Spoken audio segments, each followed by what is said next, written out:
everyone, I'm Milana Morrison and I'm here with the Maple Staple and Dr. Michael Ritivoi Hansen. How are you today?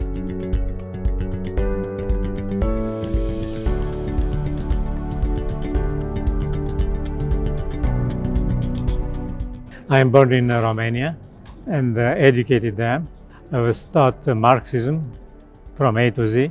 I plan all my life to live in my country and to perform the best I can.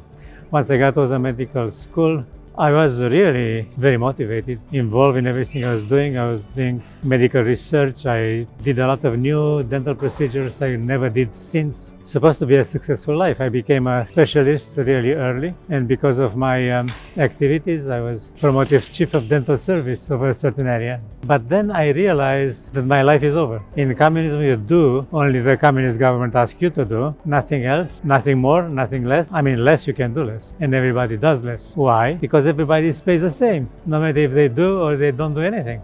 Salary is coming every end of the month, the same amount. But to me, it was not an issue. So I had my own pride, my own ambitions, my own dreams. But to have dreams and personal ambitions in a communist system is an impossibility.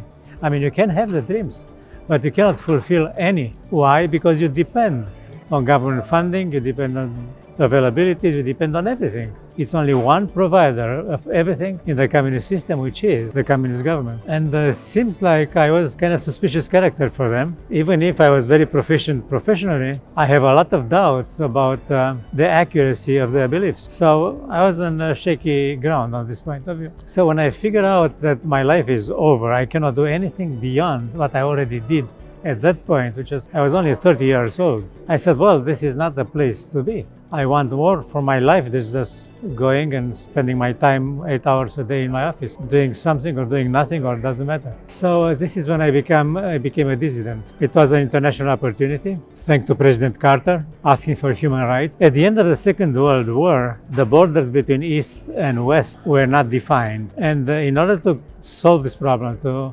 settle this issue forever, the United States made an agreement with the Soviet bloc, and the agreement was recognition of the existing border the way they were after the Second War, which was basically Russian border extended into the west, part of Poland, part of Romania, part of everything, back to Soviet Union. And Eastern European countries instead will recognize the human rights of their citizens. So for me, it was an opportunity to claim that my human rights are not respected and to have the coverage of this international agreement.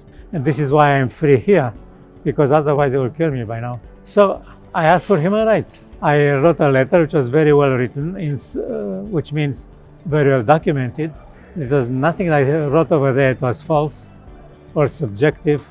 So nobody could be attacked. And basically they couldn't attack me of anything. So it's a long story. The story is all in my book, the message, how I got out of Romania, because they didn't want to let me go anyway. I was a good professionist, I was doing well. They let go only undesirable people. What the undesirable people are? Christian fundamentalists, retired people, because the moment they cross the border, the pension is cut down. And undisciplined people like the gypsies, they could go out anytime. But not a professional, serious, and committed person like I was. What helped me is my Romanian wife, who was also raised under communism, and he knew it from inside out, and they attacked them the way the communists, attack us, the decent people, which is blackmail. Blackmail a local official and tell him that if they don't give us a passport for 1 week to visit a country outside Romania, no matter what country, then we will go straight to the president of the country and complain of everything that happened in this town. Of course, we didn't know anything that happened there, behind the scene. But we knew that none of them is clean. And they knew they are not clean, but they didn't know what we know. So in order to solve this problem, they gave me a visa to go. So this is how we got a visa to go in Istanbul, Turkey. Turkey was not the country of our choice. It was a democratic country, but not as democratic as I wanted to be. Anyway, once we got in Istanbul, we took a ship across the Mediterranean straight to Italy. And I asked for political asylum, and it's the end of the story.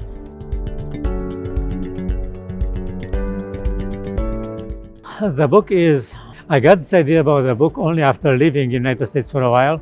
because after a couple of years, the communism fell apart. It was no attack by anybody. It was not threatened by anybody. It just collapsed by its own feet because the communism is a failing system, could not support itself. Once communism came down, I have access to a lot of books which are impossible to be published before. So I found some inside works of the communist system.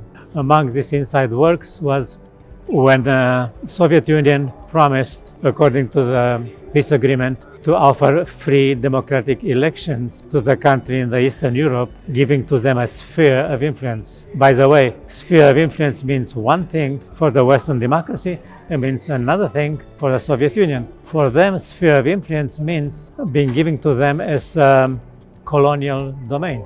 So the first democratic, so-called democratic election came. Soviet Union did everything possible to create a political climate favorable so the Communist Party would get elected.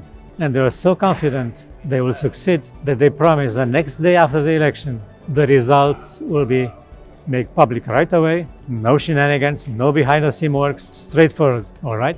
Elections took place and the results were not published. Why? Because the Communist Party lost the big way. Over 70% of the votes was given to a former traditional party. So the communist leaders, all confused, didn't know what to do, got in an airplane, go straight to Moscow, and asked Stalin, what do we do now? And Stalin said, go back home, burn all the ballots, because the vote is secret, nobody has access to them, and declare the Communist Party winner with 70% of the votes. So this is how Romania became a communist country. And this is where all the leftist parties lost their credentials. This is why Donald Trump accused the Democrats of faking the events, because go back to all the communists did in all the communist countries. No communist party ever in the history of the earth won by public majority. They only won by voter manipulation. So this is when, once I got access to those informations, I decided to write my book. It's based on what I knew personally, what I lived through in Romania. I remember, for example, when I was preschool, I refused to go to sleep during the night before my father went to sleep. Why? Because he used to listen to the radio Free Europe or Voice of America or one of them. Both of them were jammed. The communist system was illegal to listen to them. And my father did, stuck his ear to the radio and when before all the noises, tried to figure out what they say from the free world. And I was afraid if the communist raid will come unexpectedly, which was common at the time, if they will find the radio station fixed to Voice of America, my father will be in jail and will be in trouble. So I was waiting for him to go to sleep. When I was sure that he was sleeping, I got out of my bed and turned the radio station to whatever other station, no matter what, but not Voice of America. Then I would go to bed and get my sleep. So these are my early years. This is what I was raised in. I was raised in the middle of all these emotions, of all the events happening in my own family. All my father, my uncles, my aunts, everybody coming from simple working families, make their way up, became professional, became doctors in their profession. Most of them got doctor degree in foreign countries. And all of them are demoted. Why? Because they're educated. The communist system was a communist of uneducated, of simple people, common workers. The educated people was able to think above and beyond, simple to analyze, simple to figure out what the truth is. They're not allowed to speak, and they didn't speak, except me as a young fellow, kindergarten, elementary school. I was able to read the emotions. I was able to read what they didn't want to say. So I figured out that all these books written about communism, at the end of communism, they do a disservice to people because the real victim of communism are the people. And it was nothing said about people. Everybody was said about agreements, about speeches, about attitudes, political attitudes. But nobody said anything to what this system does to the country itself. So what I witness is decreasing the quality of the people in my own country. It's a heartbreaking. And this made me write this book. I wrote it not only for them, I wrote it for myself, because myself I didn't know more than what I was taught in school. So I have to sift through all these books, all these speeches, all my observations there and here in the United States, and try to figure out, and this is how I wrote this book. I wrote it for myself as well as for people who is confused and believe that communism is something good.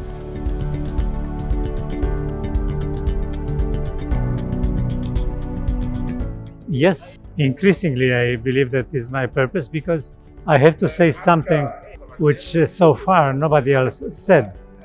The problem is, living in communism, you adopt a certain mentality, and to look at your mentality from outside the mentality is impossible.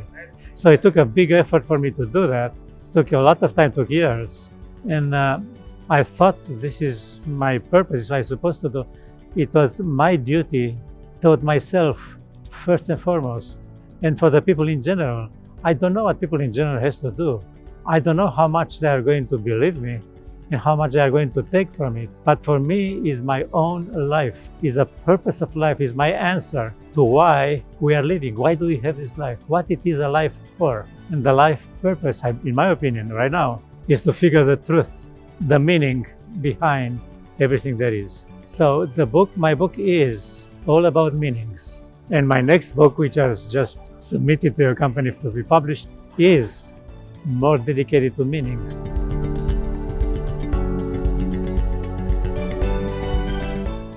To be honest with themselves and to discover their own purpose in life. Once they have a purpose, everything they will write will be to serve this purpose. Books. They, obviously. Dramas. Tea. Mountains. Vacation. Vanilla. Spring. City. Road trip. Tequila. Pancakes. On. Typewritten. Text. Writing. Hey, thank you so much. You're welcome. Thank you, Dr.